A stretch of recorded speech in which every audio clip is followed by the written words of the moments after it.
Today I'm going to share with you how I make my spooky house beds for your small animals.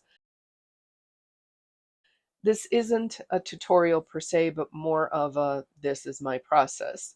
If you want to see a full-blown tutorial with measurements and how I cut out the pattern, let me know in the comments. My name is Susan and I am with Little Fur Fleece. I do have an Etsy shop, so please visit when you get a chance.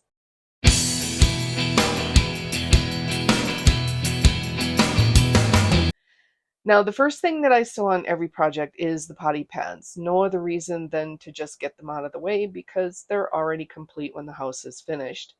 I start by sewing them together first, cutting the excess, turning them right sides out, and then hand sewing them both closed before I top stitch them with 2 lines to keep the padding and the fleece from shifting during use.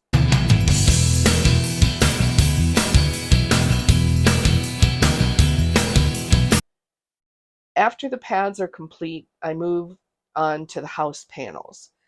There are 2 front back panels, 2 side panels, and 2 roof pieces, and 1 floor.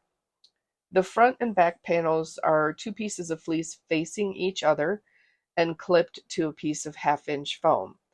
The reason for this is we're going to stitch around the mark for the opening, cut out the hole, and flip one of the pieces through to the other side. Then pin them down to keep them in place before we baste the edges. This step helps to keep the fleece in place and not shift when you're sewing the parts together.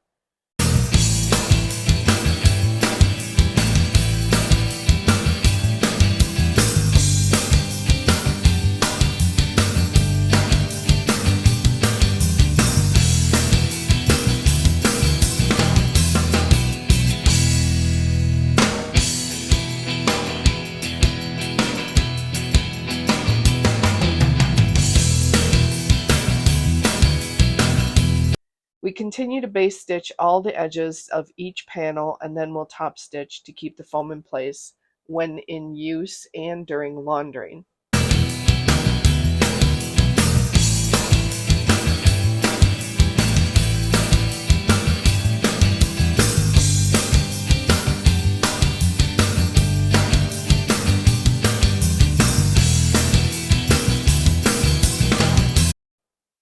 For the sides and the roof, I put 2 lines. For the front and back, I sew about 1 inch from the foam edge, and for the bottom, I use a plus sign.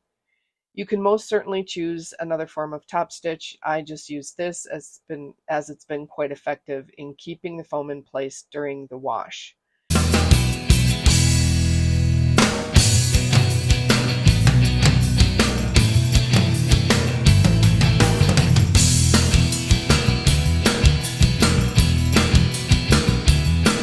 Note, if you are using a knit for the roof or any other part of the house, be aware it may stretch and you will need to make adjustments as you sew it down to the foam.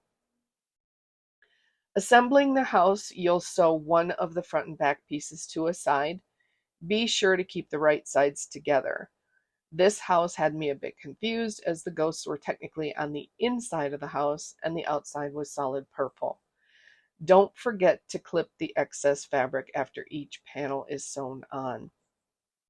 Next, sew the other front back piece to the side you just sewed on and follow with the other side. Finally, sew the last side to the original front back panel. You will now get your first peek of how the house will look when finished. Take the 2 roof pieces and sew them together, making sure that the foam is lining up properly. We don't want a wonky roof. Again, if using knit, be careful it doesn't bunch up on you. Take one of the long sides of the roof and sew it to a side of the house. Then cut off the excess. Do the same thing to the other side of the roof.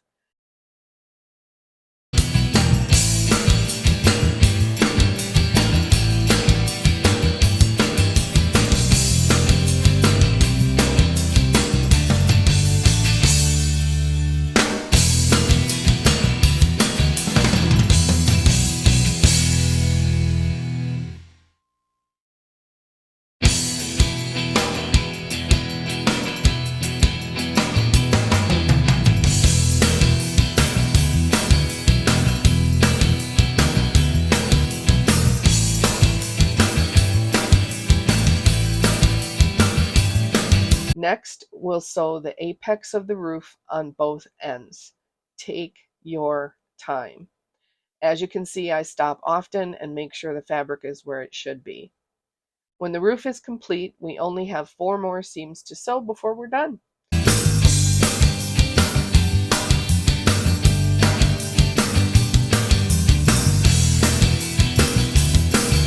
I attach the bottom at the front of the house first and work my way around, pinning and sewing as I go.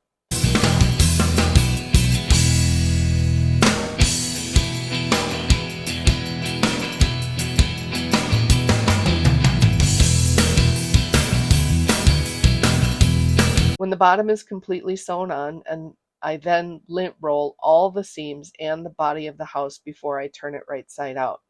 I use one of the doorways to turn out the house, then poke out all the corners, giving it another delinting, and we are all done.